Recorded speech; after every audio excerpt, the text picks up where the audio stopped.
beginning the recording, and we can begin this session with Steve about BE stars, which has been and is still a very important subject for amateur spectroscopy. In fact, more than 20 years ago, amateur spectroscopy began with the B stars program, uh, essentially with the BESS database, which has been built from the cooperation between some amateurs, such as Christian Buil, Valérie Desnoux, François Cochard, and professional who decided to build a database in which amateur and professional spectra are gathered. So, if the subject is interesting for you, this is the place to be in order to exchange and put your spectra. So, once this introduction, with this introduction, I let the micro to Steve, who will develop this very interesting subject and this fascinating targets. Thanks, Francois. Um, Again, I have to apologize. The electronic pad I normally would use um, has gone south, and because of that, we're going to have to make use of a more primitive method for cartooning. But what I wanted to emphasize as a start is what you can see on the screen. This is from the Astrophysical Journal. It's volume 11 from the end of the 19th century. And aside from emphasizing that the APJ, as it's now known, had as its subtitle an International Review of Spectroscopy and Astronomical Physics, which I'd like to just remind all of you, you are a part of history. The most important thing about the journal was that it began the quantitative examination of spectra, which at the time in the last quarter of the 19th century became possible because of the invention of both wet and dry emulsion photographic plates that were able to record moderately faint objects. Before that, going back to the 1860s, there was spectroscopy being done, but a lot of it was done using the equivalent of astrometric observations. You had a micrometer and a prism. You looked at the lines and noted the distance between the lines, and then compared that with what you had in astronomical, in laboratory spectra. So it was entirely qualitative. You could say that one line was stronger than another, but that was all. By the end of the century, there were two things that were affected. First, the development of photographic plates, which meant you had a permanent record and an accumulation of a sufficient number of spectra of stars that you could also begin what biologists were doing so effectively in the same century. I mean, you got to remember the 19th century was essentially the century of taxonomy, that you had people in many different fields spending most of their time in classification, looking at populations, trying to figure out, if you want to put it this way, what was normal. It's the same thing in the history of statistics. Remember that the concept correlate and the development of statistics at the end of the century by Pearson and Galton for eugenics and all of the other developments that were going on in population was to find out what does it mean to be weird? And with stellar spectroscopy, initially, the stars that were available, that is, the brightest stars that were easily observed with multi-prism, really low resolution and really low efficiency spectrographs, were the ones that you're used to in the night sky. You would look, for example, at Orion, and yes, you had Betelgeuse, and Secchi had already figured out that this was not just a red star, but that the bands were molecular. Or you had Sirius and Vega and Deneb and Rigel. In other words, you had stars, almost all of which were dominated by dark lines, by absorption lines that were already known from the solar spectrum, from the Fraunhofer spectrum. Okay? With the identification in the laboratory of the classic doublets, the calcium H and K lines, the sodium doublet, and then the gradual recognition of some of the metallic lines, and also the discovery of helium in the spectrum, first of the of the chromosphere, and then later in the spectrum of other stars, including helium-2, which by this point had actually been identified. All of those were in absorption, but there were some among the stars brighter than fifth magnitude that showed anomalies. And these were now targets of spectroscopists who were armed with reasonably high dispersion spectrographs by essentially at the scale of Alpi, who could begin looking at not only the lines, but also even their profiles.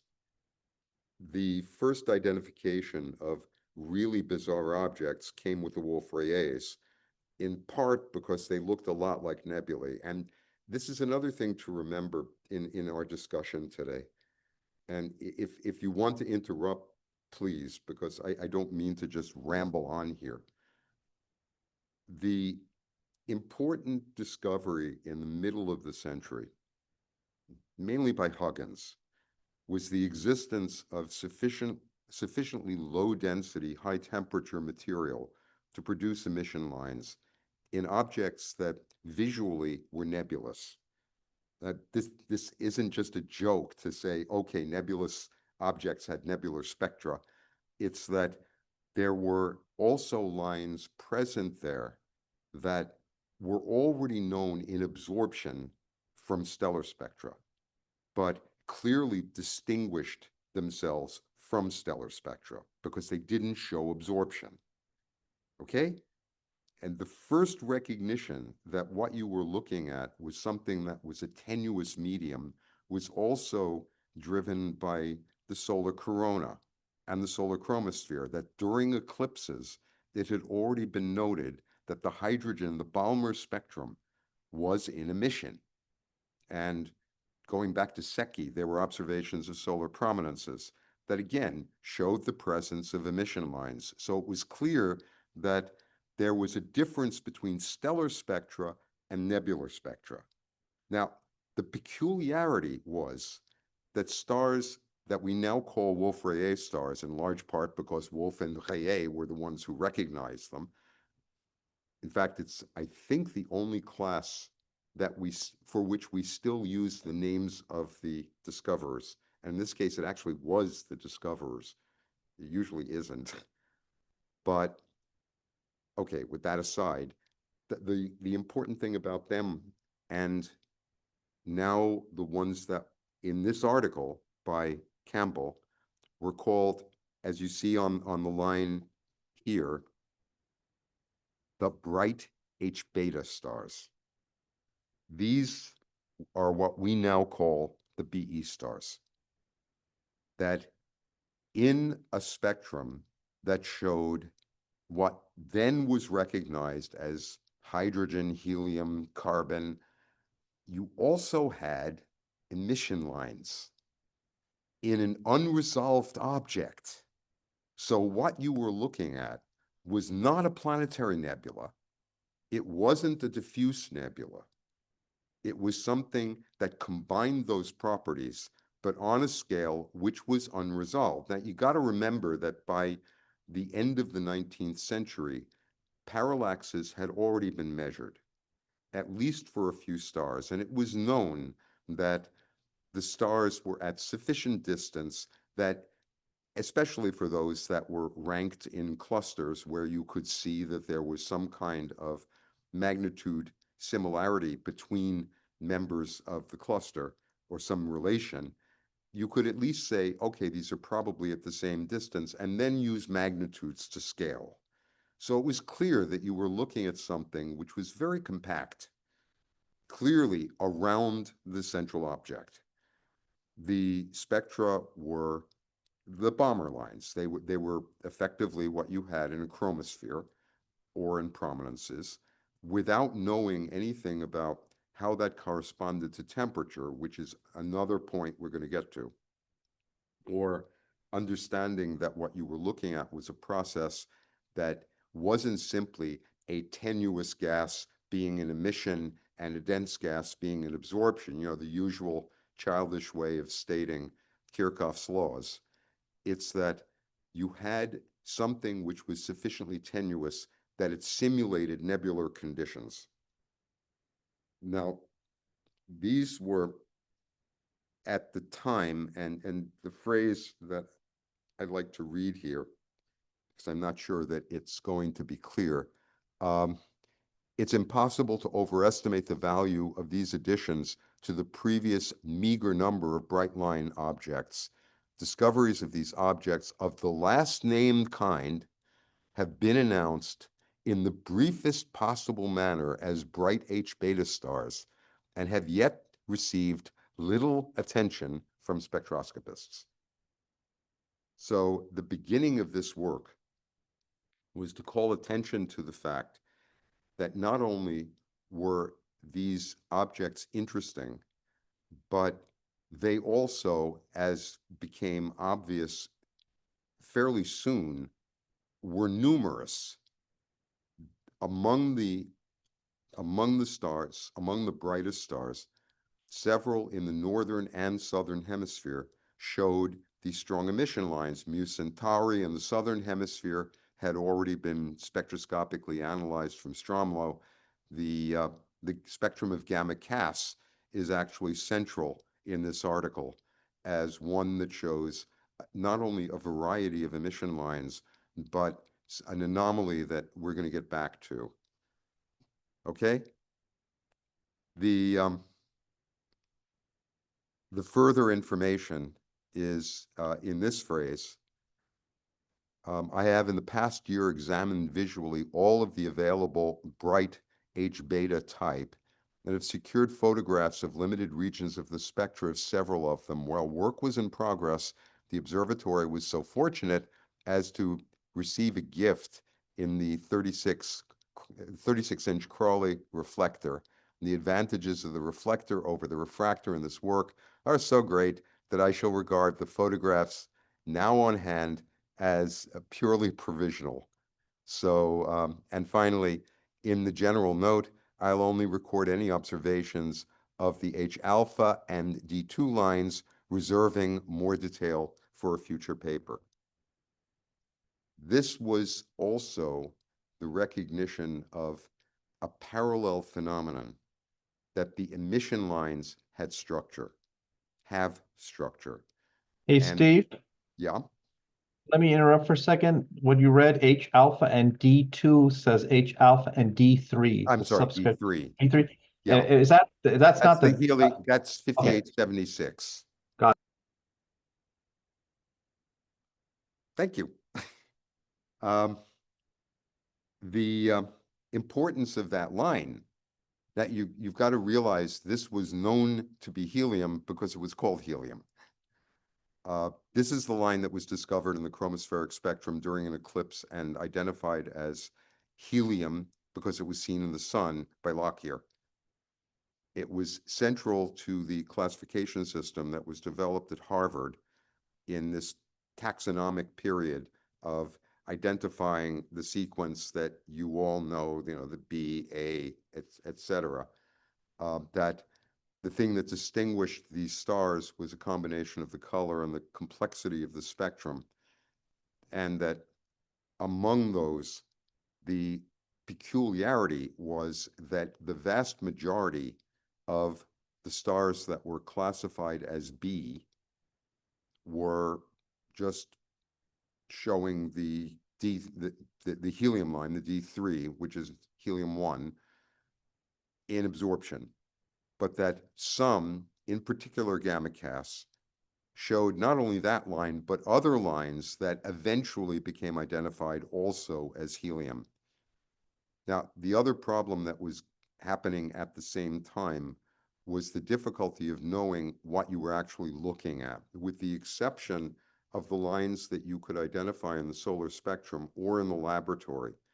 You couldn't get to some of the lines that were seen in these stars. For example, in the Wolf-Rayet stars, we know now that some of the strongest lines are oxygen 5, nitrogen 4, and carbon 4.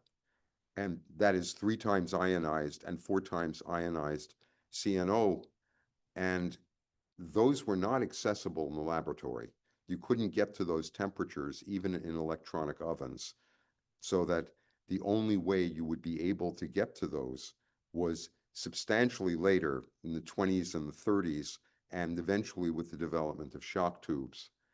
But in this period, just the fact that you saw in emission lines in stars that were not solar type, that looked just like chromospheres, was very important. The other was another class of stars, the so-called shell stars, which were just the opposite. And the most important, I think, of these is 28 Tauri, otherwise known as Pleione.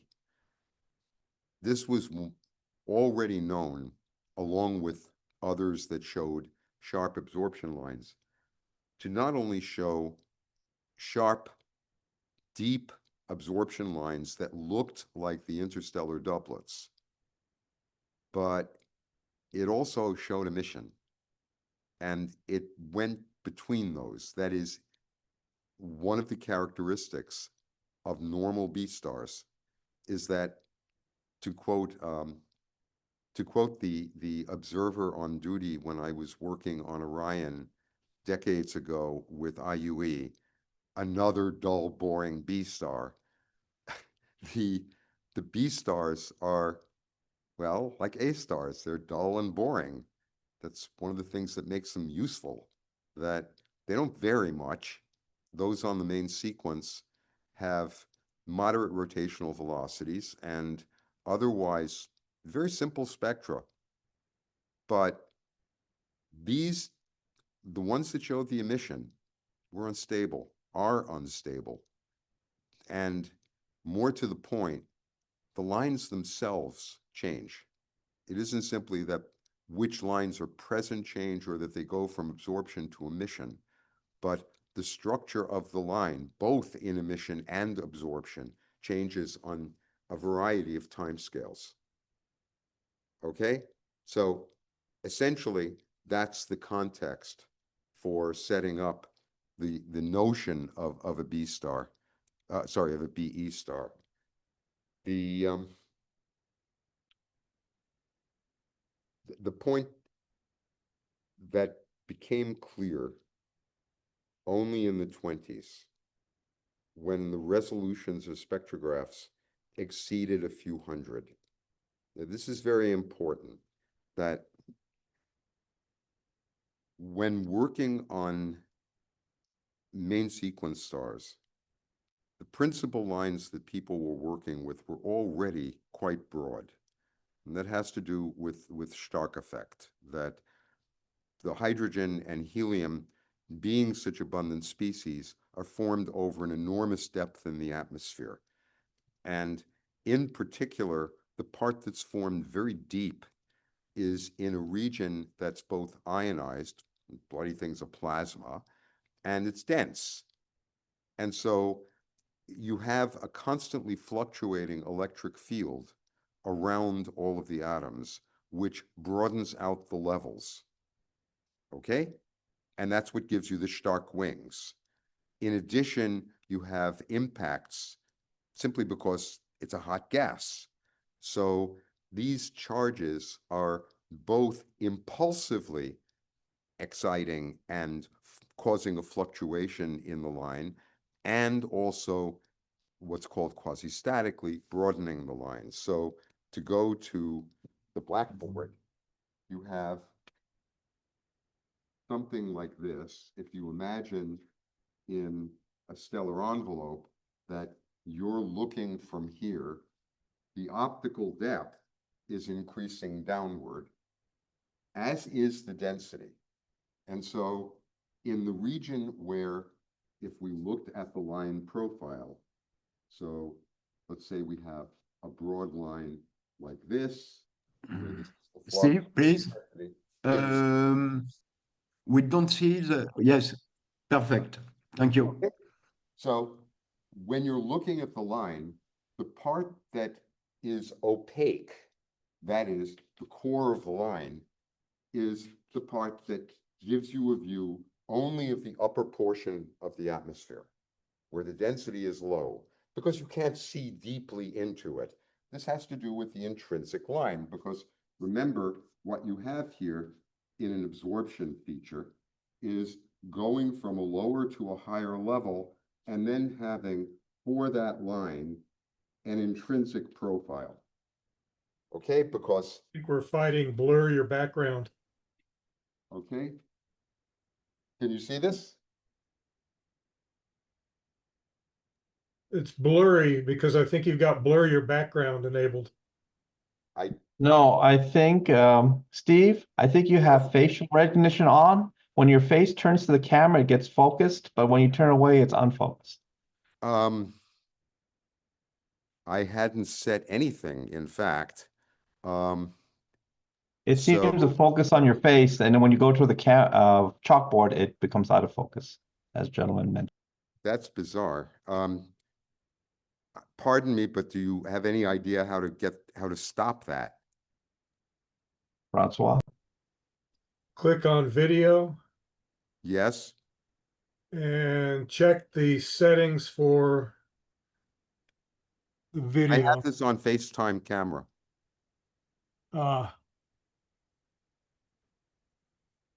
Can you see this? It's blurry. It's not that bad. You can make out what you got there though. Click on your picture and take a look at whether blur my background or some other setting. Yeah, I've already looked at that. It doesn't, I had it on no specific setting.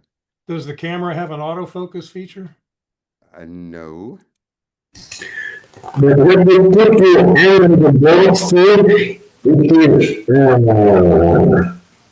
clear. So maybe it's just a kind of soccer background.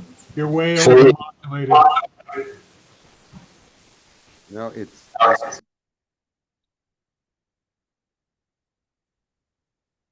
no. Okay, well, we'll do it this way then.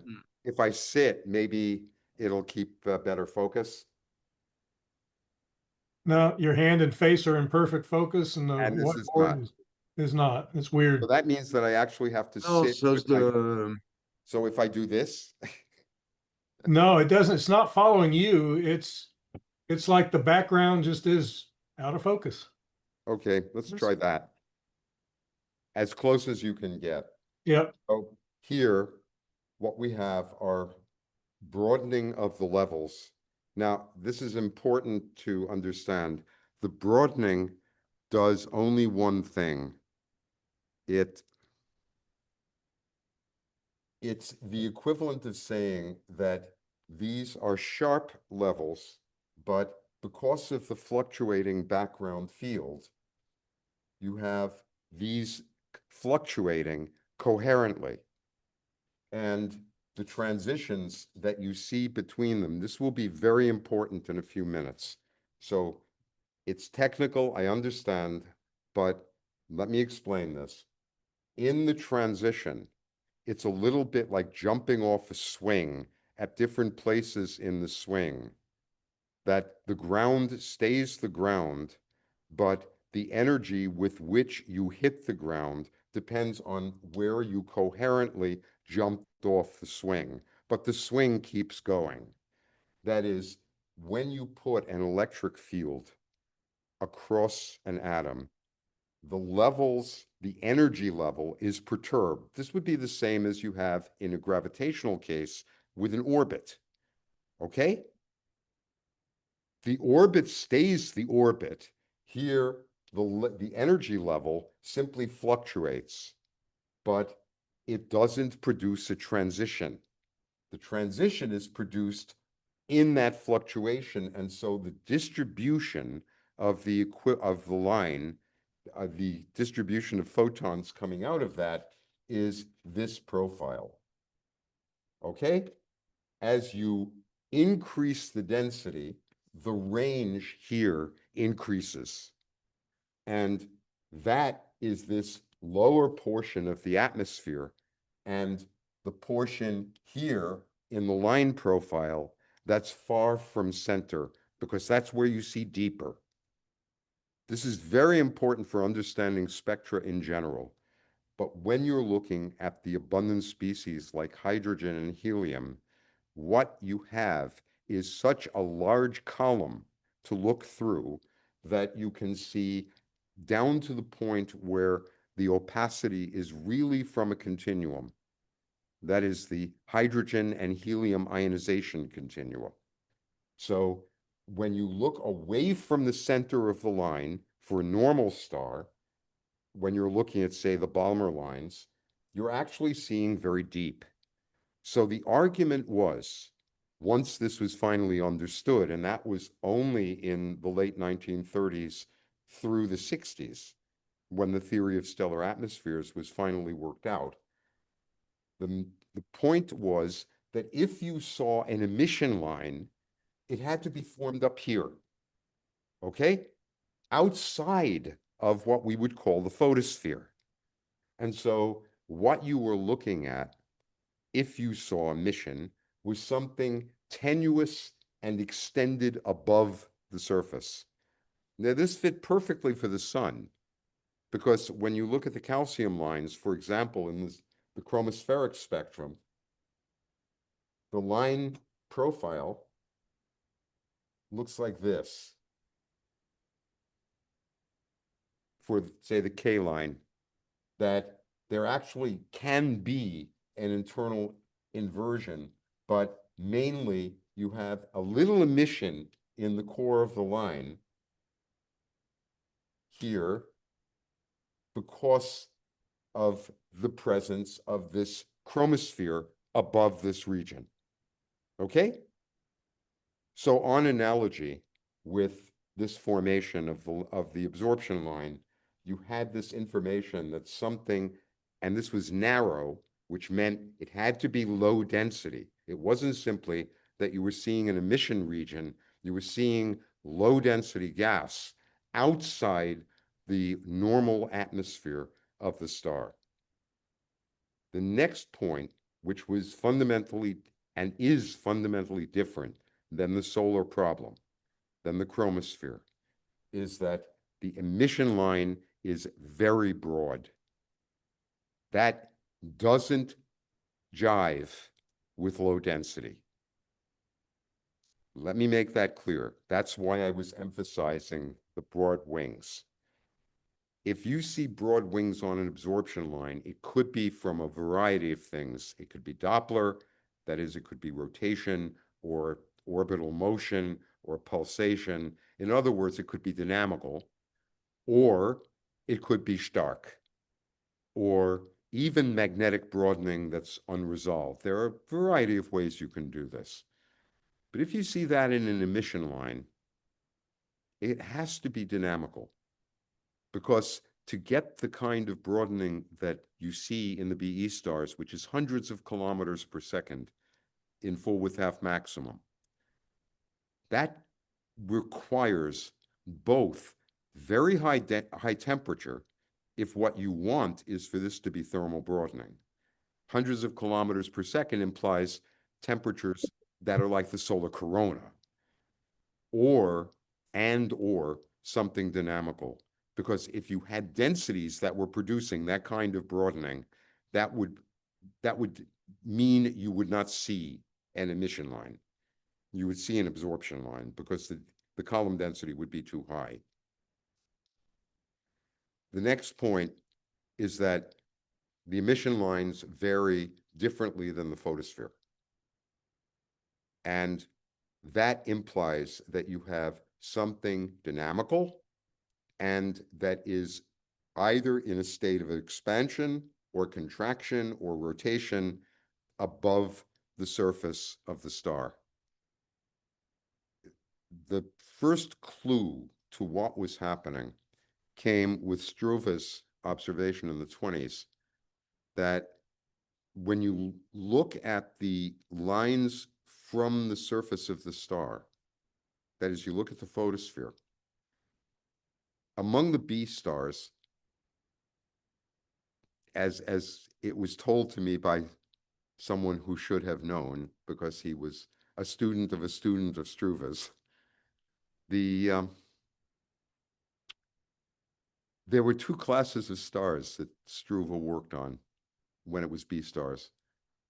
The ones he liked and the ones he didn't.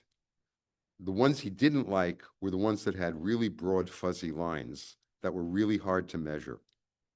And the ones he liked were those that had lines that were, well defined at resolutions of a few hundred. But there were these others that were incredibly broad lined, where instead of having like 100 kilometers per second as a width, they were like 300. And strangely, many of those showed emission lines. And the emission lines seemed to be structured not only as these narrow peaks that would indicate a kind of chromosphere, but something different. They had a structure, he found, that sometimes looked like this. And that's the beginning of the modern concept of a BE star. This, already going back to the late 20s and early 30s, was first the recognition that the broad lines of the photosphere could be explained most effectively by rotation. And this I need to explain, so I hope this won't be too fuzzy. If you have a star that rotates, then if this is the central meridian, you know that on this, if we have here the radial velocity, can you see the arrows? Yep, can see it. Okay, like that. Okay, this part, the central part, is obviously moving transversely, so the radial velocity is 0. As you look toward the limb of the star, the broadening, the displacement should increase, and it should be symmetric relative to the center. But there are two things going on here. One is limb darkening, so you never actually see the limb because you're looking through the upper layers of the atmosphere that are lower optical depth. And so you actually don't really see the maximum velocity. But never mind. The part that's important is this central portion is the largest fraction of the stellar surface that you see.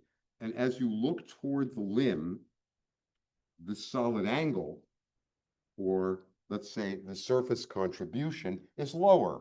So what you get is a line that effectively mimics the shape of the star.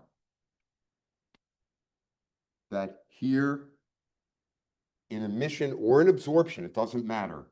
The central portion is prominent and it has a width that's essentially the rotational velocity. So the projected actual we'll write it as the equatorial velocity times the sine of the inclination. So if you're looking pole on, this is obviously narrow because you're not seeing the rotation. And as the star increases its or if you have a sample with different inclinations, those with large inclination are going to be broadened. So you could measure the rotational velocity by looking effectively at the width of the line. This because for normal B stars, the stars are dull and boring. They don't do anything. So you can take a sample and they're brighter, okay? That they're rarer in the galaxy just because of their mass, but they're bright. And proportionally, they're much brighter than, say, G stars or even A stars. So you can look at this group and see what the distribution is of the equatorial velocities. And there was this small group, 10 or so percent, that showed velocities that were well in excess of a few hundred kilometers per second. And those also were the ones that showed this double profile. So Struve's argument was, when you see emission lines and the star has narrow absorption lines, you're looking this way. And what produces this is a disk. That is, you take orbital material. You got to realize astronomers have been pulling this trick since the beginning of the 19th century, that since Huygens realized that the rings of Saturn are a ring and not earlobes, the way Galileo had described them, the trick of having disks around objects has been one of those continuing intellectual tools that we use.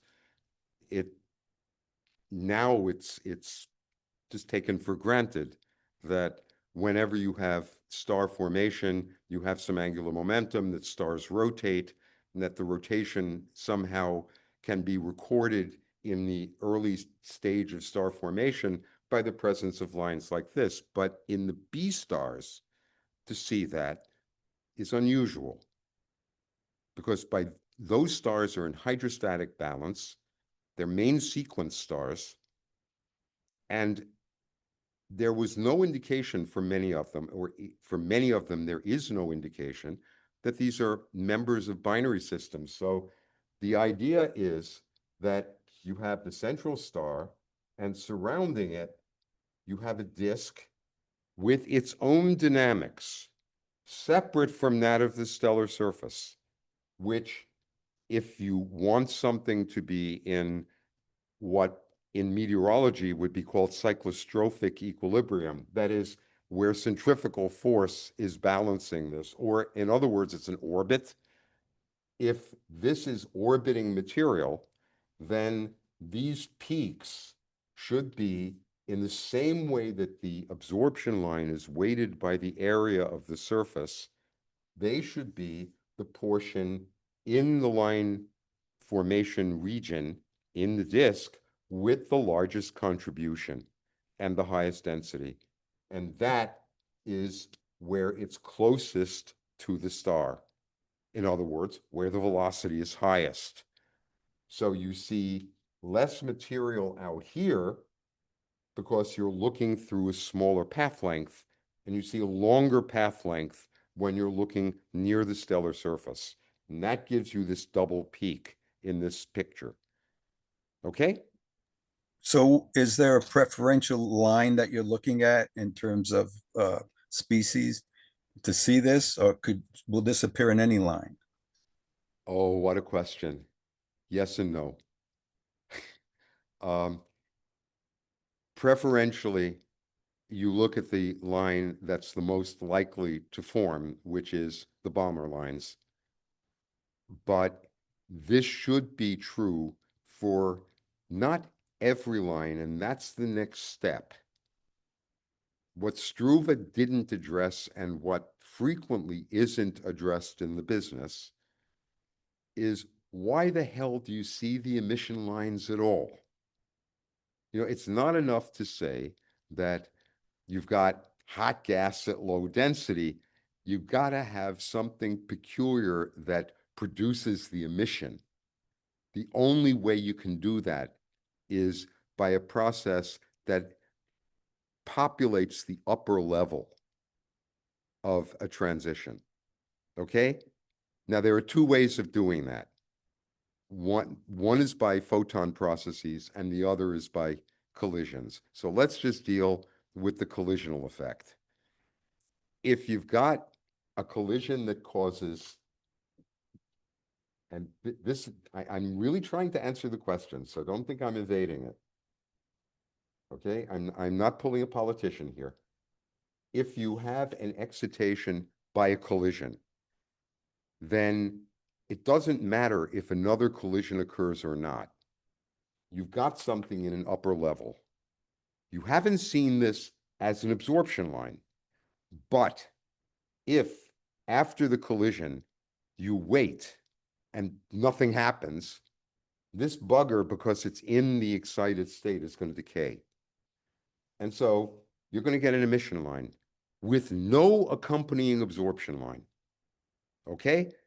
This is the key for understanding a nebula, that the excitation, if it's thermal, and that means for gases that show hydrogen and helium, that it's a few electron volts. If the separation here is only a few electron volts, then direct collisions can produce emission. The great example of that some of you have already seen and discussed is the aurora lines, like oxygen 1 and nitrogen 2. But especially oxygen 1, the lines at about 6,300 angstroms have an excitation of 1.5 eV. So the same thing you would think for the Balmer lines, because they're all invisible. So they're all sitting between like 1 electron volt, say for the Paschen lines, and a few electron volts for the Balmer series. And like an EV is corresponding to a kinetic energy of about 10,000 degrees. But there's another process which actually involves the central star. And it's the reason you see this in B stars and not in F stars.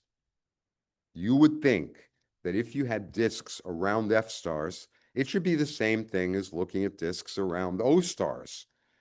But it's not, because of the radiation field. The B stars have surface temperatures that produce high enough UV radiation that if you've got this tenuous atmosphere, it's going to be ionized. But that ionization is accompanied by recombination. And every recombination produces an emission line. So if you can get, say, hydrogen to be partially ionized, every recombination is going to produce emission lines, namely the Balmer series in the optical and the Lyman series in the ultraviolet. So the first lines you would think to look for, because hydrogen among the abundant species has the lowest ionization potential. Okay, it's lower than helium. When I say the abundant species, I mean hydrogen and helium. To ionize helium, you need 24 volts, 25 volts. To ionize hydrogen, it's a bit over 13. Since this comes in exponentially, that's a big difference, even if it's only a factor of 2. So what you're looking at primarily in the BE stars, and the reason they were called the bright H beta stars, is the Balmer series. Okay? So far? Yep, got it.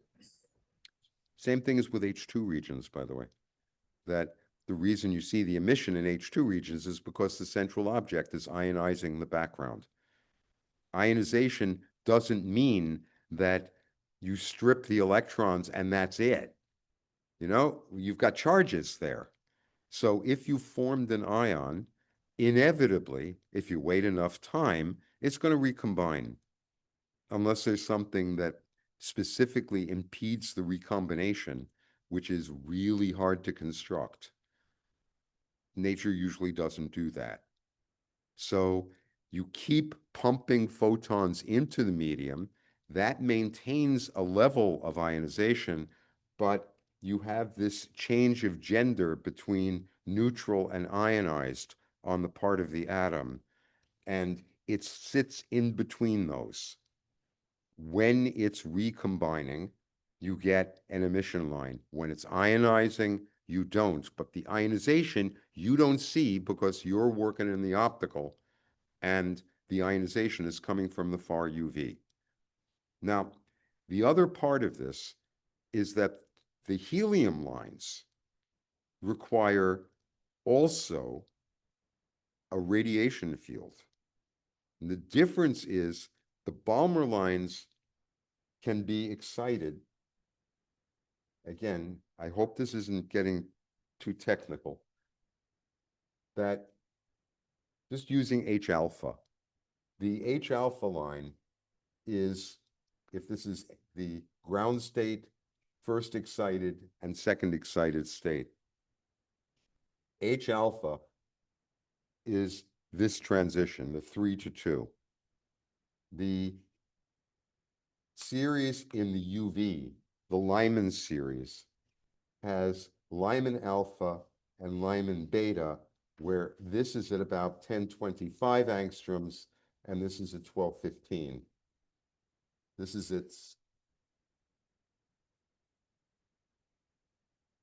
at about 6500 angstroms.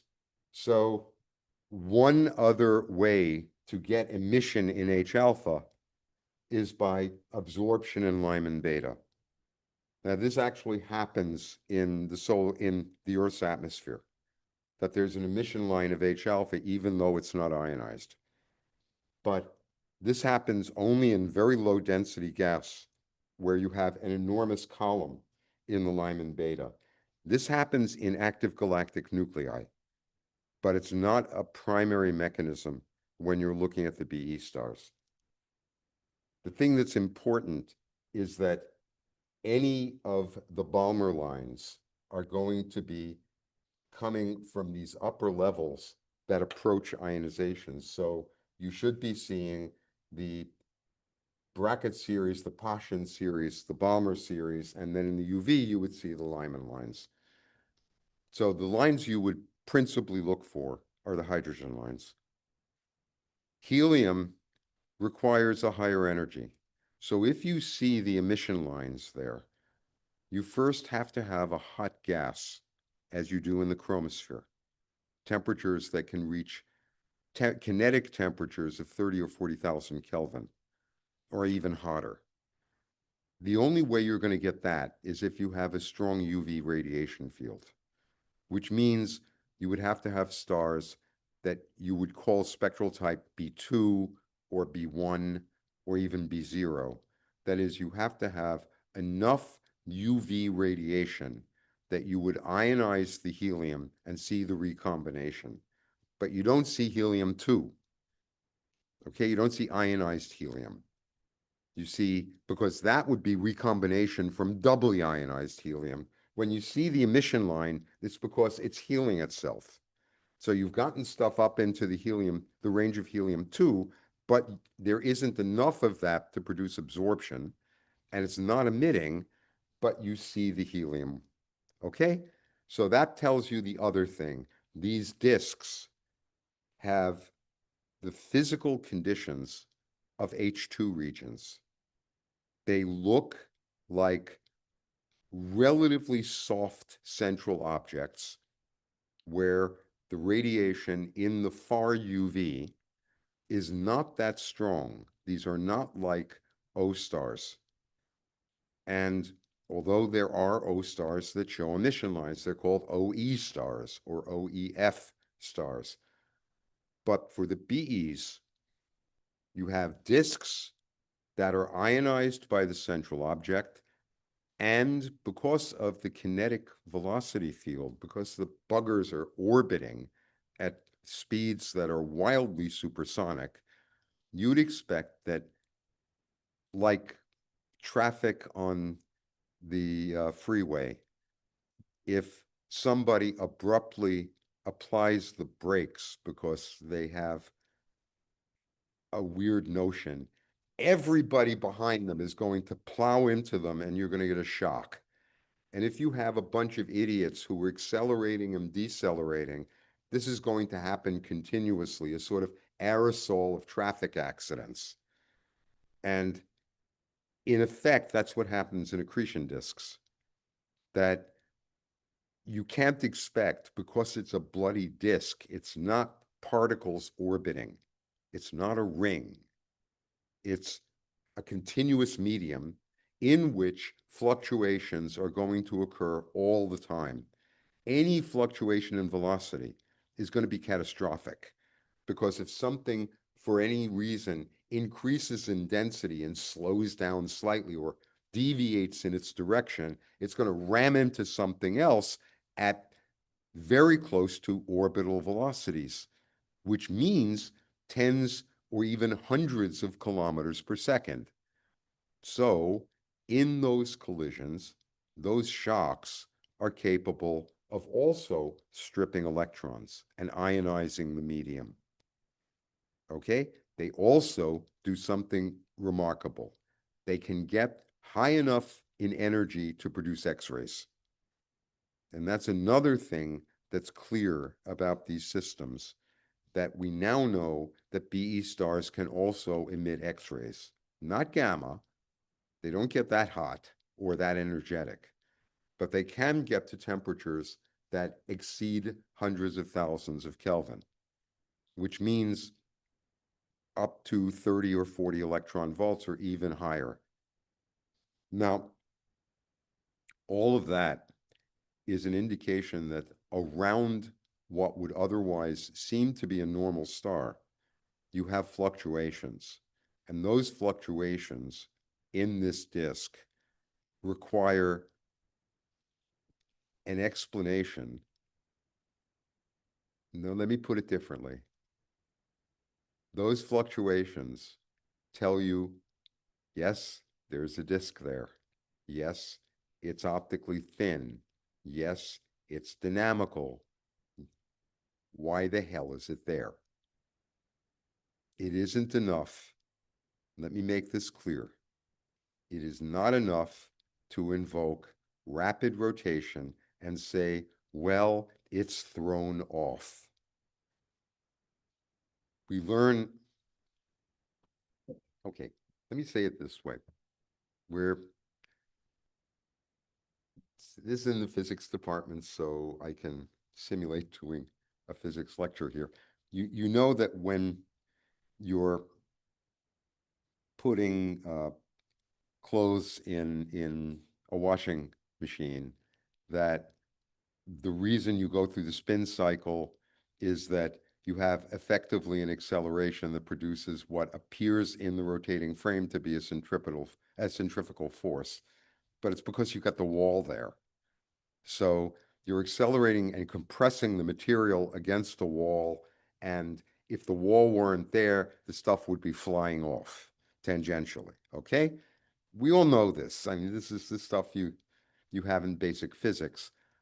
But the important thing is, if you could accelerate it on the way out, it wouldn't just go tangentially and inertially. It would actually potentially move outward and circulate.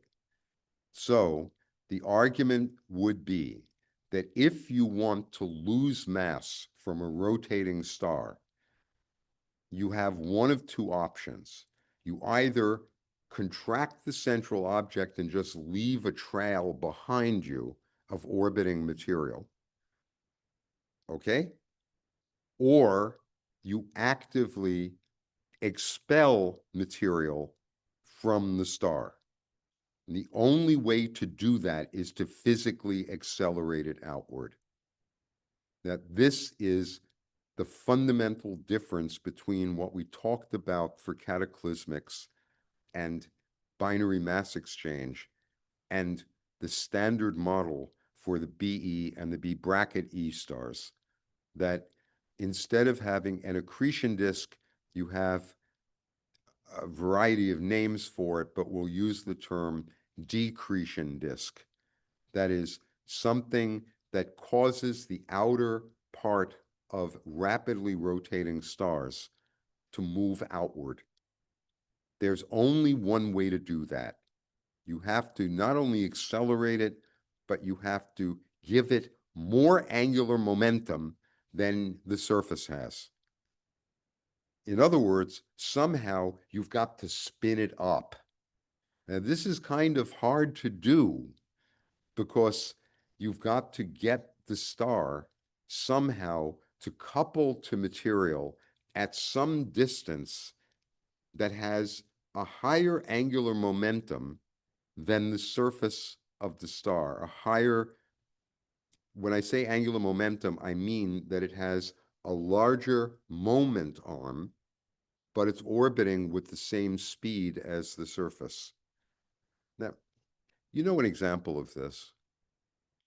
It's when something is launched from the space station, or in the old days from the shuttle, when you had on the shuttle an arm that raised a satellite above the spacecraft.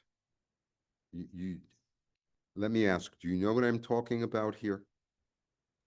Yes. So, okay, it was called, remember that it was called Canadarm, that you had the satellite here and you kind of lifted it and the Earth was below you. In the images, you can always see that this is opposite the Earth. And then it's let go. And in letting go, it seems to accelerate away from the spacecraft with no engine. This was deliberate. This was done, for example, with HST. It's a clean way of launching something because what's happening is by extending the arm, you've increased the orbital radius. It doesn't matter that you've done it by a tiny amount. This is in orbit. So in a Keplerian orbit, that is independent particle motion in a classical two-body orbit, the angular momentum increases outward, which means that relative to the shuttle or relative to the ISS, when you extend the arm away from the Earth, away from the center of force, the orbit has got to match the orbital frequency. You're moving it too quickly for that distance because the frequency of the orbit decreases with increasing distance. Consequently, you have the equivalent of a torque, which causes the body to move to a higher orbit. Now, if you could do that with a rapidly rotating star, you would be transferring angular momentum from the star to the disk. And that would cause the disk to form and then expand. And we know examples of this in the inverse. If you look at an accretion disk, the reason you have accretion at all is because the inner portion is coupled by friction, by viscosity, to the outer part of the disk. That is, this part, the inner part, is moving at a higher frequency. So if we look here, this portion has some frequency omega 1, and this omega 2 is lower frequency, lower velocity. And so you have a transfer of angular momentum from the inner part to the outer part because this is dragging on this. If you lower the angular momentum, this moves in. Steve, we don't see the bottom of the board, sorry. Sorry? We don't see the bottom of the board. The camera's not pointing at the latest drawing. Better? Got it. Okay, so if this stuff is moving more slowly than this is a drag on this. In a gravitational field, if you slow down, you fall. Okay? If you fall, you move faster, also in the orbit. And so the drag increases. That's how an accretion disk works. Okay? That's how water goes down a drain. But you can do it in the other way.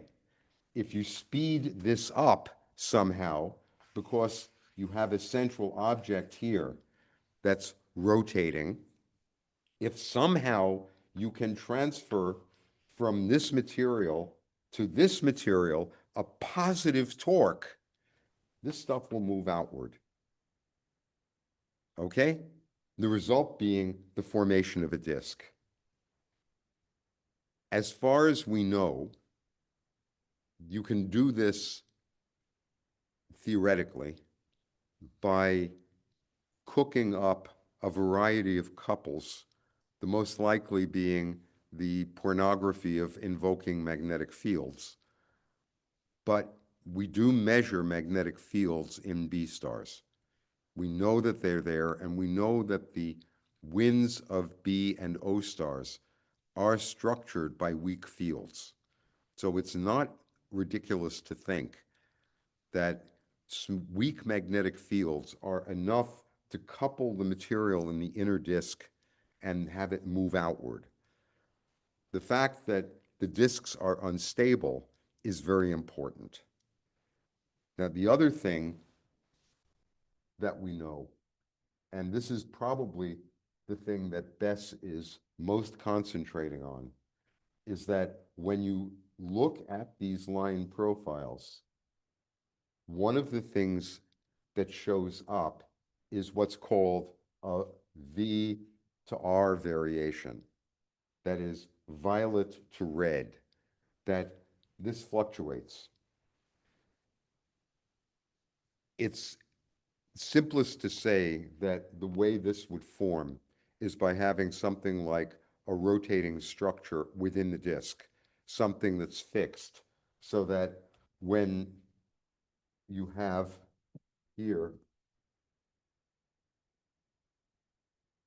let's say, 2 annuli of the disk, if there were here something like a spiral-like structure, a density concentration, this would, as it moves around the disk, so if you had, say, spiral structures that were symmetrically placed like shocks in the disk, as these would orbit the central object, you would see a variation of the violet and the red peak. Or if you had other structures within the disk, the variation of those is an indication of fundamental instabilities. The third thing, aside from the formation of the line by recombination or by collisions, and these dynamical effects, is that there is something that B stars do because of their internal structure that A stars don't do. They pulsate. Depending on which side of the Atlantic you're on one side, they're called Beta Cephei stars, and the other side, they're called Sigma SCO. It's the same deal, that the B stars, because of their internal structure, because they have zones that are unstable to small changes in temperature, pulsate, very low amplitude. And most important, the pulsations don't always appear to be radial. And that's important, that when you have rapidly rotating stars, then one of the things that can happen is that the star can appear to look like effectively a moving dipole or quadrupole, so that this can be going out, this part can be going in, and what you would get is a star that appears to have a bulge that's moving around like this. So you sit here and you see a pulsation, but it has a particular radial velocity pattern. Okay? Again, these are called beta Cepheid stars. They're short period, low amplitude, and they are not the same as Cepheids. So they're not like the classical pulsating stars that you're used to, the ARAS stars or the Delta Scuti stars. Those are driven by a different mechanism. These have one thing dominating, that is the star is rapidly rotating. Okay? That may be connected with the structures that you see varying in the emission lines. And one of the long-standing aims in the business has been to connect what's going on in the photospheres of these stars, which are these pulsations, and the variations that you see in the emission lines. The last thing is that stars can change from being emission to absorption, in which case the absorption looks like the interstellar medium. Again, remember, it's low density. So if the ionization drops for some reason, or as with novae or LBVs that we've already talked about, you get a recombination wave and the disk suddenly turns neutral. It's low density. And so you suddenly see something that looks like a bloody supergiant. You have a B star surrounded by an atmosphere that looks like Deneb.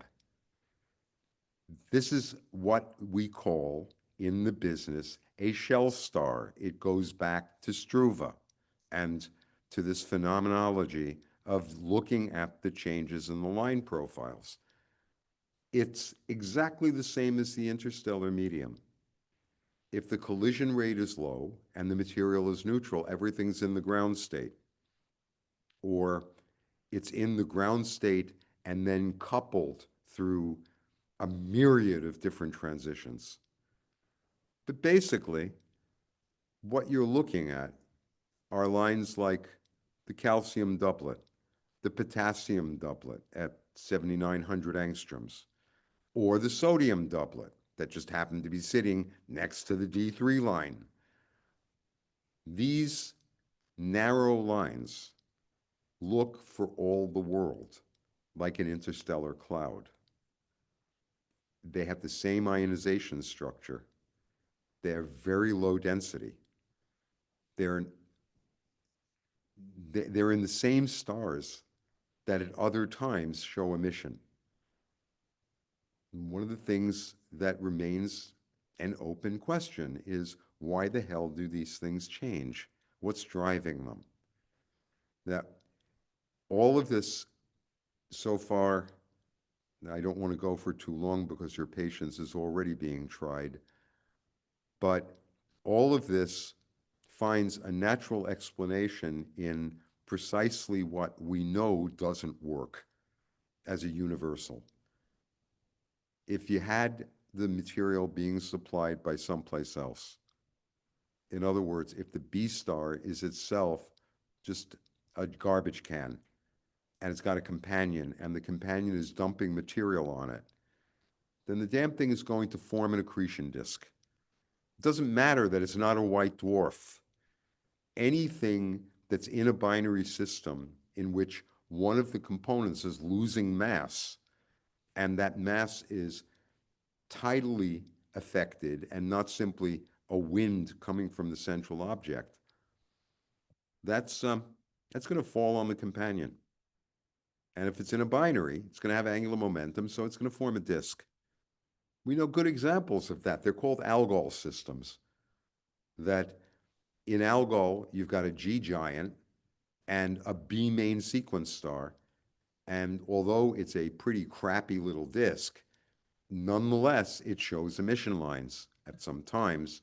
And there are others that are much better than that, where, again, you've got a companion, and that companion supplies the material that forms the disk. In that case, everything I've talked about, the rapid rotation of the central object, that is of the accretor, the presence of an instability, the possibility that you'll have too much material falling on the companion and have the atmosphere expand thermally catastrophically and go through a cooling wave, all of that becomes natural.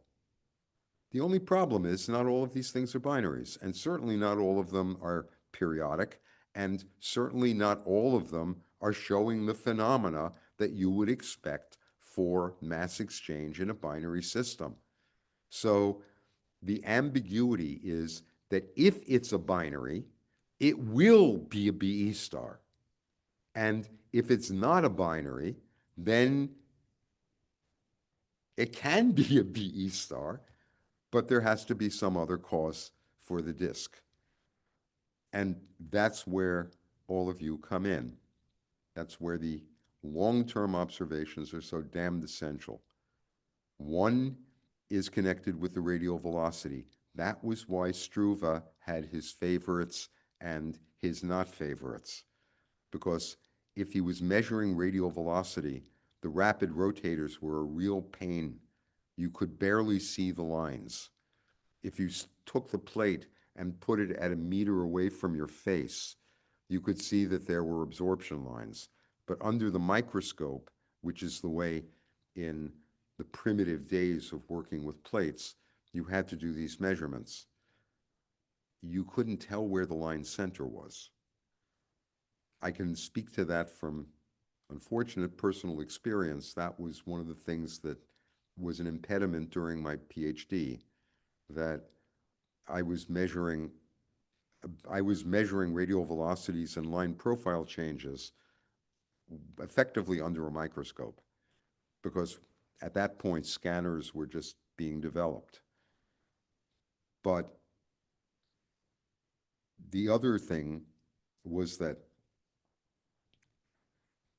among those that are very rapid rotators, they're the ones that are the hardest to study for radial velocity variations that would be due to orbital motion. You wouldn't expect to have mass exchange with stars that have even reasonable radii for periods that are much longer than a week, but they're not going to be as short as you see in cataclysmics. So the radial velocity amplitudes are not going to be that large. In the bad old days when we were using these single line techniques, it was virtually impossible to get good radial velocity measures. The advantage that all of you have is that your spectra are digital, and so you can use all the techniques we've already talked about and that have been written about in the newsletter for determining the radial velocity by doing comparisons of the spectra. You can do correlation studies where you take two spectra and simply shift them relative to each other, but you use the whole spectrum.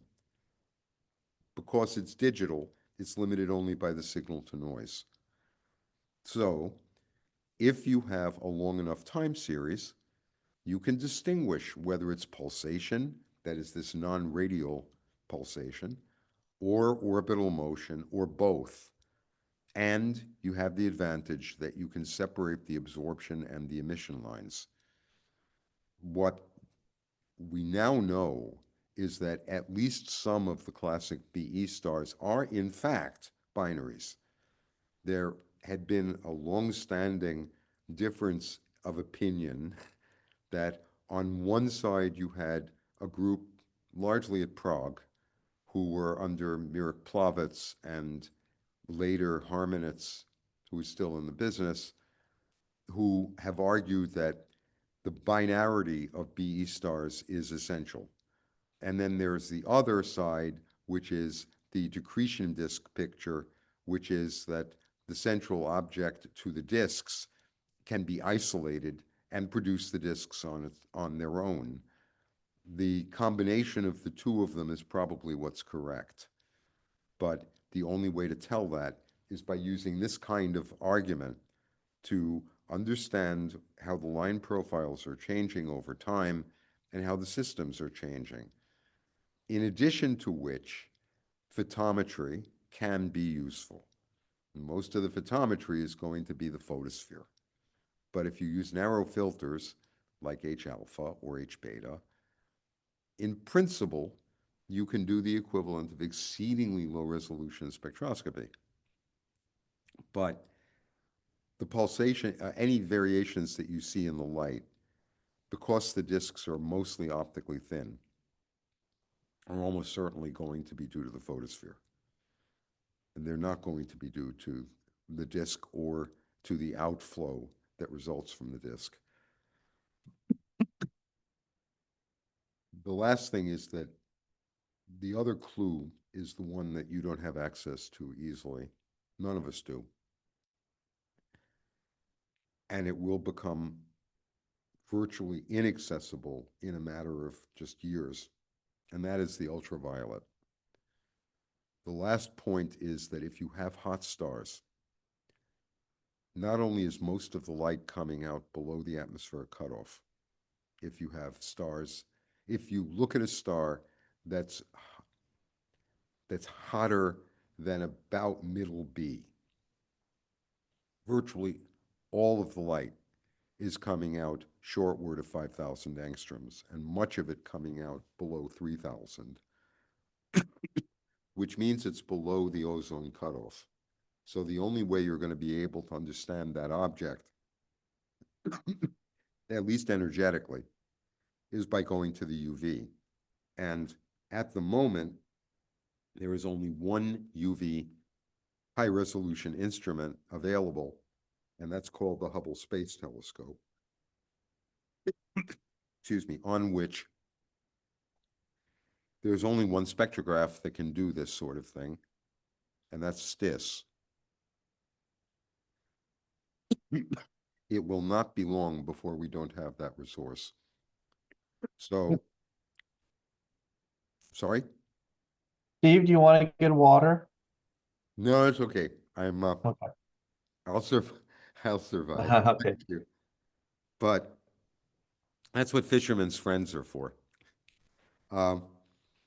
The most important thing is that while we have that instrument, everything that I've been talking about, especially when I was talking about the Lyman lines, all of that comes from this period of observation that we've had for the last 30 years.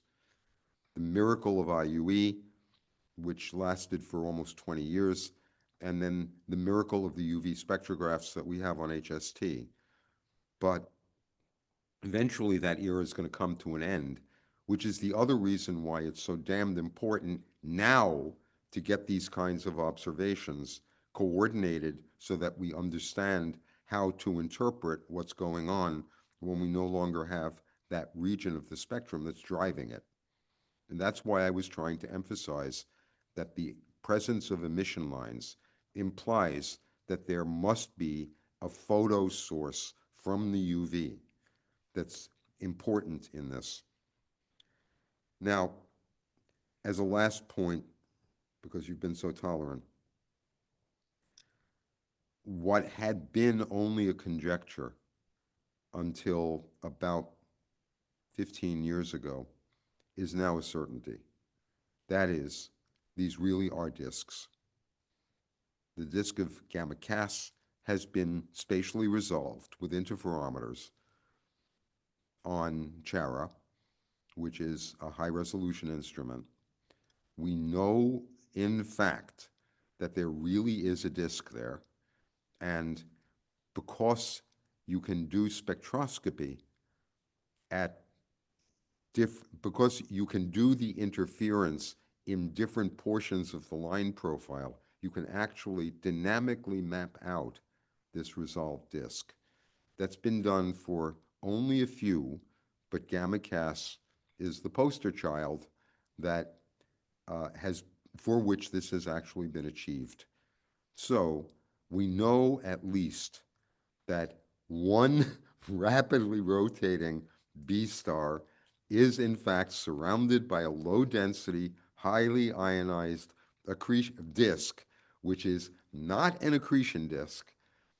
There's no indication of a companion, and the material in that disk is in fact ionized by the star and heated by interactions in the disk. And we actually know that because you can see it. There's there are also indications for some of these systems that you have a high enough optical depth that you can actually see absorption and indications of outflow. So there's some outward drift that in a few of these has been measured. But all of these vary on timescales of years, not just minutes. You can't do these in just one night. If you want to do accretion disks in a cataclysmic, you can get away with one night's observation and cover more than one orbit in one night. These, if they are showing variations due to orbits, are going to have periods that are weeks or of order a week. Those that are not obviously binaries can show variations on timescales of months or years. Very, very few observatories are going to dedicate that kind of work. In fact, I can count them on the fingers of one hand. One of them is Andreev. The other is in Bulgaria, which is virtually the same telescope type. Many of these were relics of groups that were formed during the Soviet era when identical telescopes, 2-meter class Cassegrains, were distributed around the different colonized countries, all of which were basically identical and all of which had spectrographs. And because they were the only game in town, the people who were using them were typically monitoring variations of line profiles and systems like BE stars and symbiotic stars. That's no longer the case. Most of this has now passed into your hands because you have the instruments and the time and the availability of multiple sites. And that's the reason why the BESS was formed, the realization that it was very hard to get time on the few public observatories that exist, and that when you're dealing with the community and the time is competitive, you're in real trouble because this is the sort of stuff that isn't going to immediately produce results. It comes from waiting, from watching. This is exactly the kind of thing that those who build careers in the business are very loath to undertake. Okay, I'm drifting into politics, so to avoid that is just to try to encourage you in this, as with symbiotics, that there are physical phenomena that occur on timescales that for the universe are exceedingly short, but for humans are very long, and consequently require the one thing that most scientists don't have: patience. I said the 19th century was the taxonomic century. That was in large part because they were maniac collectors, and they weren't under the pressure to produce single results. They were given the opportunity, mostly because of socioeconomic class, to think, to categorize, to delve into variation, and not necessarily concentrate on the quick kill. So what you have in the work that you guys are doing is kind of a carryover of that tradition. It's not that it's professional or amateur, it's a matter of the way in which the science is done. The usual, well, we don't have the advantage in the academic or research class of having access to the kinds of instruments systematically that many of you have. And that's just because of classical choices that were made in the evolution of departments, that the small telescopes that used to be characteristic of these kinds of studies, and by small I mean meter class telescopes, don't exist anymore. They were too expensive. As you push to create the larger facilities from the VLT or the ELT or HST or JWST, this means that funds that might have been available otherwise are simply not there. And in spectroscopy, I think you all know that this is a kind of niche activity that the majority of, using the term, non-professional astronomers or physicists simply aren't interested in or haven't been exposed to. That even those who call themselves astrophysicists frequently have never seen or understood line profiles or a spectrum. And so the idea of devoting a decade to observing objects whose line profiles vary is something that would never cross most people's minds. You can do that. Not only can you do that, but you can do it in a way that produces a uniform result and worldwide, because you have one other advantage. You ain't all in one place. Okay? One of the last things I'll mention is, in addition to BESS, around the same time, a project, we'll say coordination, appeared among the cataclysmics people called the Worldwide Telescope, which was just the idea of having small telescopes distributed around the world. That if one site had lousy weather, another site wouldn't. So you coordinated targets, you went on campaigns, you observed extended periods of time using similar instruments and obtaining similar classes of data. Very little of this has been done spectroscopically. This is almost entirely photometric. In addition, as a last point, I mentioned at the very beginning that Stark broadening is coherent, that it's not that you have collisions that are inducing the transitions, it's that you have fluctuating levels. That means that if you scatter the photons, they are coherent, they are polarized. And so one of the other indications of the presence of disks is the emission lines are polarized, where if they were thermal, they would not be. When you look at chromospheres, the lines are not polarized.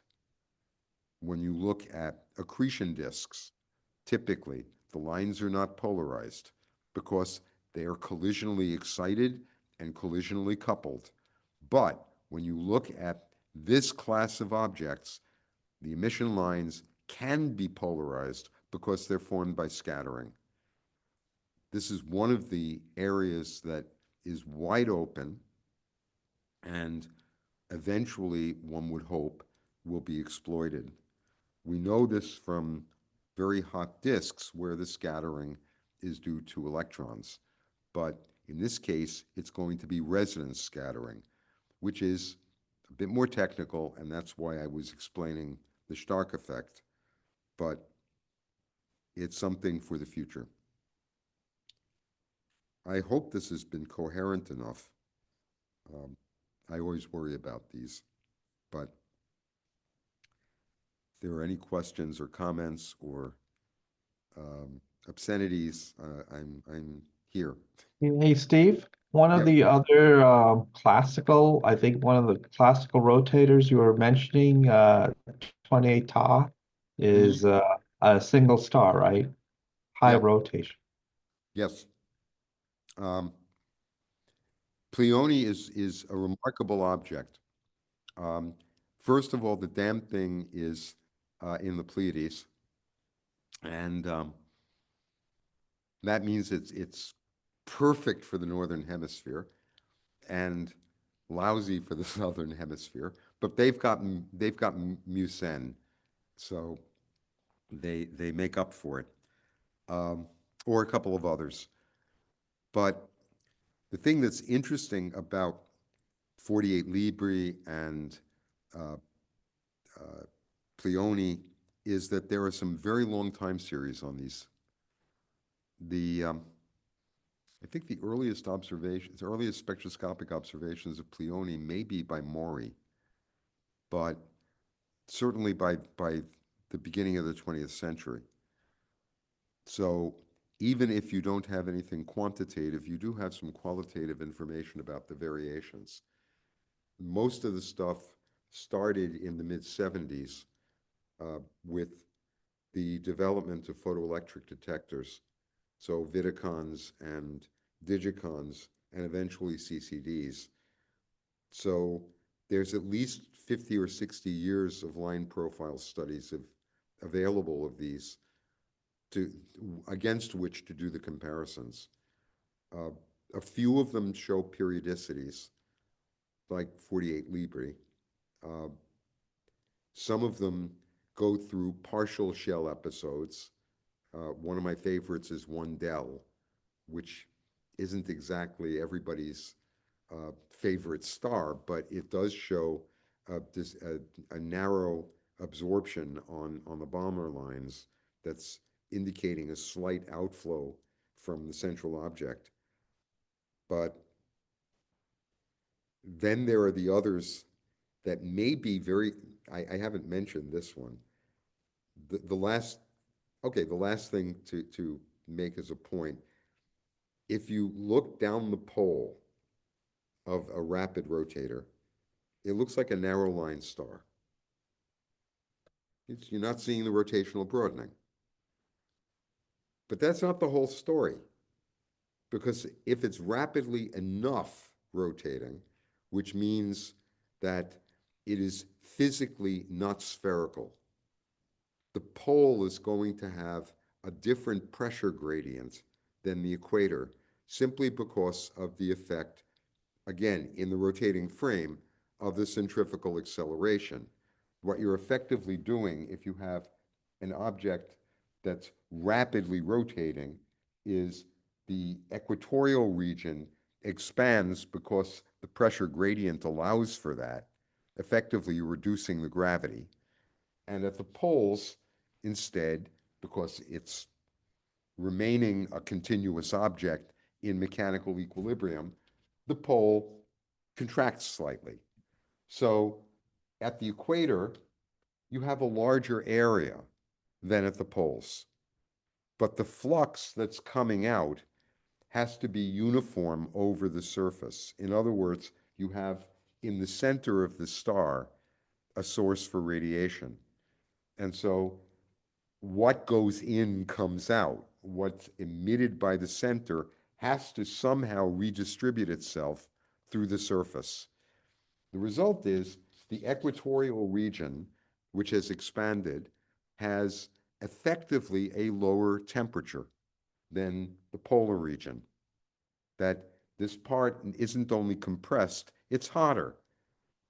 It's called gravity darkening because the equatorial portion actually looks like it's a slightly later spectral type. We know this is true because it can actually be seen in stars, that the photospheric spectrum that you get from the pole is not the same as you get from the equator. So if you look from the pole, you may see the narrow emission from the disk, but you'll also see an anomalous spectrum at the pole. Things won't look right. And it's the same thing with the equator, that when you're looking at this intermediate latitude, this region is hotter than it should be. This region is cooler than it should be if the star were spherical with the same luminosity. So one of the other things that these stars demonstrate is that you can actually get the shape of the star. In other words, map out its rotation by the fact that the surface brightness isn't uniform. And that has actually been done. There are several stars for which interferometry clearly shows that the stars are not spherical and that they may in fact be, in the classical terms, within percents of the equivalent of breakup, which is precisely the condition that you would want to create a decretion disk. The origin of the rotation is a different issue. I haven't talked about that because it's really a fundamental question. Why do these stars rotate so quickly? But more important, what is their interior structure? How are they different? Is there something about Pleione, for example, that in its deep heart is somehow a different rotational distribution than we have on the sun? What do these look like when they evolve? Where is the old 28 Tauri? What would it look like? You know, these are not just trivial questions. You can lose sleep over these sorts of questions. These are really fundamental. We don't know well. This is the bottom line. We can talk all we want about the disks and the spectroscopy, but it's in the variation, it's in the dynamics that we can probe what's going on in the interior of the object. That's what we don't know, because it isn't just the nuclear physics. We got that. It isn't the convection. We got that. We know how the radiation gets out, but what we don't know is how is the angular momentum distributed in the interior? Are there magnetic dynamos acting in these stars that are causing some of this variation? We know that some of them are magnetic. We can measure the magnetic fields, and yet we don't know the origin of those fields. We've known about them since the 40s. We don't know why they're there. Now, for those who deal with early universe cosmology, this sounds like it's just trivial, but this isn't just a technical question. This has to do with our understanding of stars and their evolution, and ultimately with what they produce, like supernovae, like neutron stars, like white dwarfs. It's understanding not just the birth and this part of the evolution, which is their middle age, but also the death process. But that's for another time.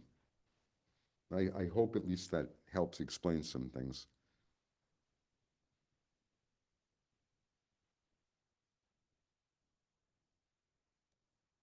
Steve, you talked about the emission lines being polarized.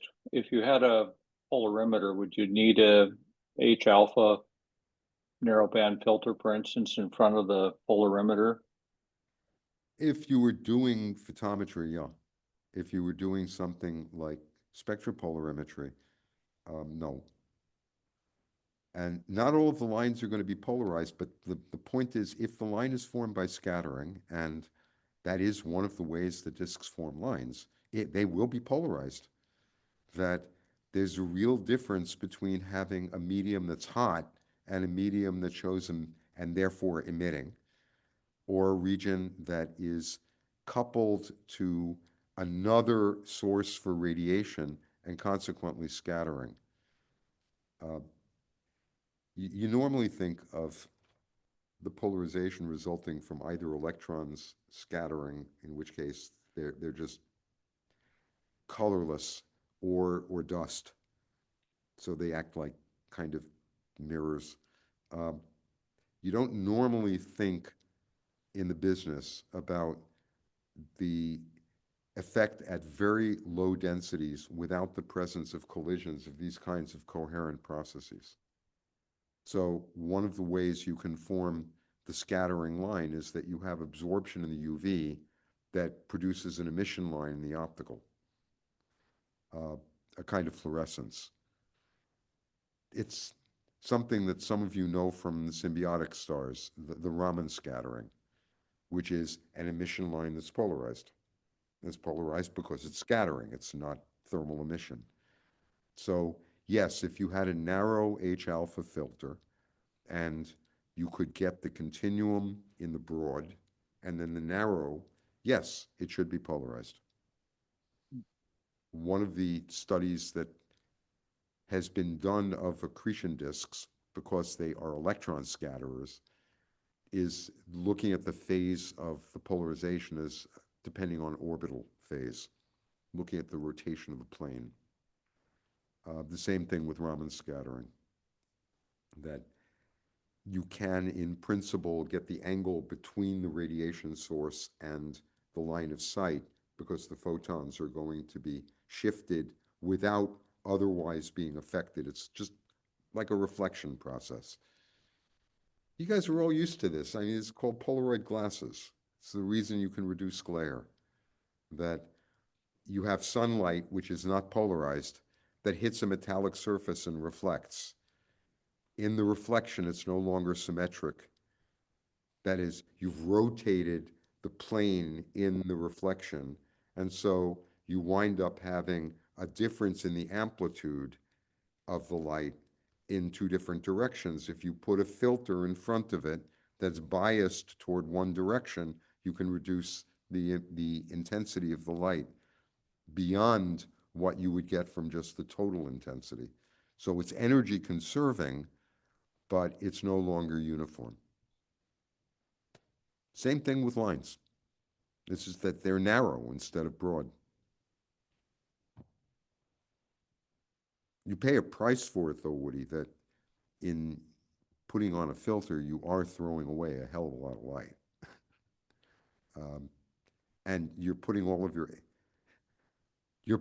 of your photons in one basket. The advantage of the spectra is you can look at many lines. And so if you see polarization, say on H-alpha, you can look at H-beta. And if that's also polarized, then you can say, well, yeah. And you can also look at the continuum because you can look between the lines and see if that's polarized. Okay? If it is, then it's not that the lines are scattering, for example. If the lines are polarized and the continuum isn't, then it gets interesting. If everything is polarized, well, it's very likely that it's something in the way.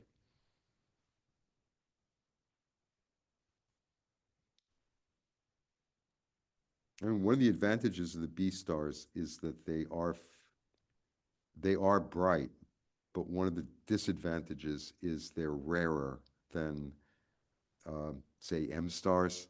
So they're likely to be farther away. And the farther something is from you in the galaxy, the more crap you're looking through. So you've got the problem that even though it may be very mildly reddened because of the presence of dust, the dust is still polarizing. And so it's going to leave a signature on the polarization measurement. It'll be a constant signature. And if you have a disk like we were talking about, the lines are going to vary, but you still have to remove the effect of the foreground screen, where if you have an M star, you don't give a damn about the interstellar medium because the average star is going to be only a few parsecs away. But when you're talking about stars in the Pleiades, these are 100 parsecs. So if you want to measure the polarization of Pleione, for example, just using that as a favorite, you got this problem that you're looking through 100 parsecs of the galaxy. And it's a dusty region anyway. We know that because it's in the middle of a reflection nebula. So you've got the medium producing a polarization as well as the star. That's why you need the spectroscopy.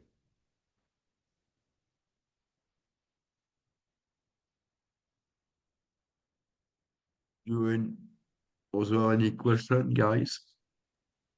I have a question, Steve.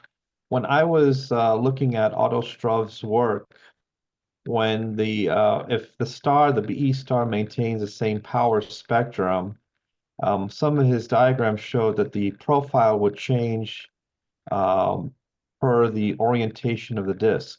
Do you have Yeah, you haven't explained anything on that yet? that's the classic. That is, you get the double peak when you're looking at the equator, and you get the single peak when you're looking at the poles. And that was Struve's intuition that we are still living with. The bastard was right, you know? What he got wrong was that, and people are still suffering from this. It's not actually, to say Struve got it wrong is a little bit like saying that God made a mistake, which is like a line from The Hitchhiker's Guide. The thing that he didn't account for, and in fact nobody did for decades, was the difference in the ionization structure of the disks. That you can have, and this gets back to one of the earlier questions, you can have the hydrogen lines weighted toward the inner part and the helium, but you can have iron lines that are coming from a region that is less exposed to the UV or that's shielded. See, if you've got a long path length, then the gas can become self-shielding, that the inner part can be completely ionized, but the outer part may not be. And so the outer part can show what looks like a shell spectrum in absorption, and at the same time, the inner part can show the emission. And that depends on inclination. That's actually the more subtle test. That as long as you don't have outflow from the disk, as long as you don't have a disk wind, or from the central object, which in fact you do, but when you have the disk, say, like this, then the outer part of the disk may show absorption while the rest of the disk is showing emission. So you can have, and this is one of the most important observations, you can have lines that look like that. That is, this is not double peak. This is actually an absorption line, or let's say a scattering line. And the reason you're getting it is because here you're looking like this. The outer portion is neutral and the inner portion is more ionized. That is one of the most important observations in general, not just for BE stars, but when we were talking about winds and accretion disks, it's the same thing. You've got this advantage when you have different ionization states, that you're looking at different physical conditions for the formation of that part of the spectrum. So you can piece these things together. Here you've got the advantage that the line broadening is dynamical. And so dynamics means position. It means distance. So you can literally map it out. That requires time, because you've got to see what's varying. These are going to have different time scales. And that's what Struve couldn't know, because the detectors that he was using were photographic. If you've got, okay, let me give you one example, a personal one. When I was working on Sigma Orionis in my childhood, this is a 6.5 magnitude star. Okay, Sigma Ori E is a helium star with strong magnetic field, emission lines, and la-di-da. I would go on for a long time. But the thing that I want to get at is I was working with a 2-meter telescope. Okay? Now, admittedly, it was at David Dunlap Observatory in Toronto, which had weather that was just slightly better than Murmansk. But once in a while, it was clear. And during those nights, again, I had a 2-meter telescope. I was using photographic plates with one of the best, fastest spectrographs in the world at the time, with velocity resolutions of 10 kilometers per second. So dealing with like greater than resolution of 10,000. And those plates took an hour of exposure time.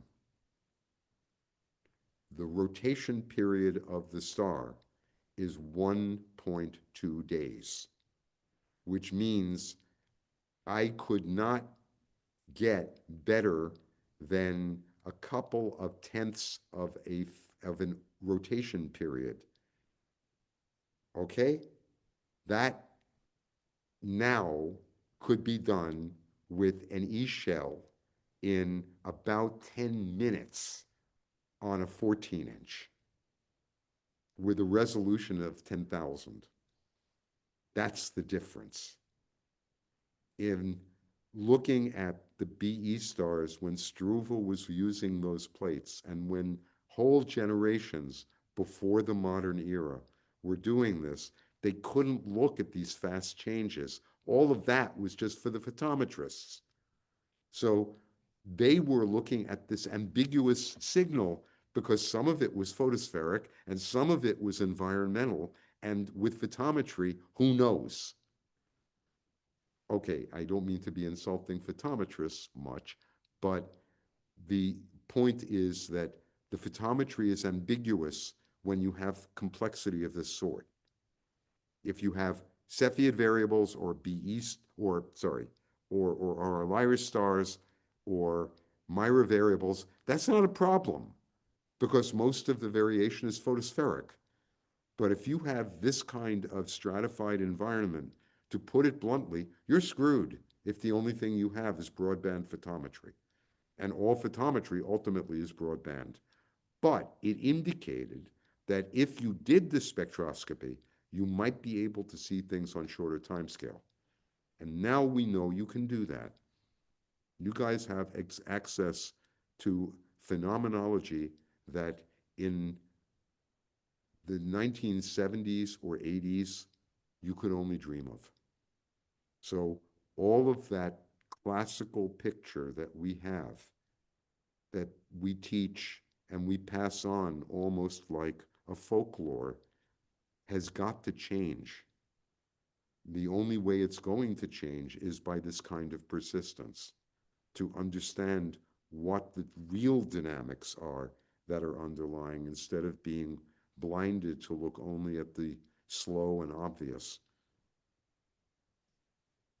And the other thing I didn't mention is that photographic plates, even the best, and that means on 4-meter telescopes with Coude spectrographs, resolutions of say 30,000, they still couldn't get signal to noise better than like 10. Okay? I mean, you have to understand the genius of people like Struve and his generation, that they were able to figure this stuff out using the kind of garbage that they had to work with. Stone knives and bearskins?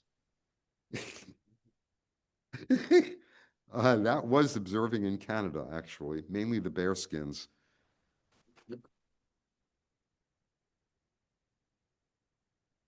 Thank you, Steve. I propose that we close the session and see you next time, next month, about pulsation in stars. That would be a new subject. And that also will follow from some of what we were doing today. So to start thinking about not just the coupling between the atmosphere and the interior, but also the variety of dynamical processes that can happen in otherwise stable stars. And just thank you all. As always, it's Thank you, Steve. very meaningful for me. So thank you. Thanks a lot, Steve. We really appreciate it. Have a good weekend. Thank all. you, Steve.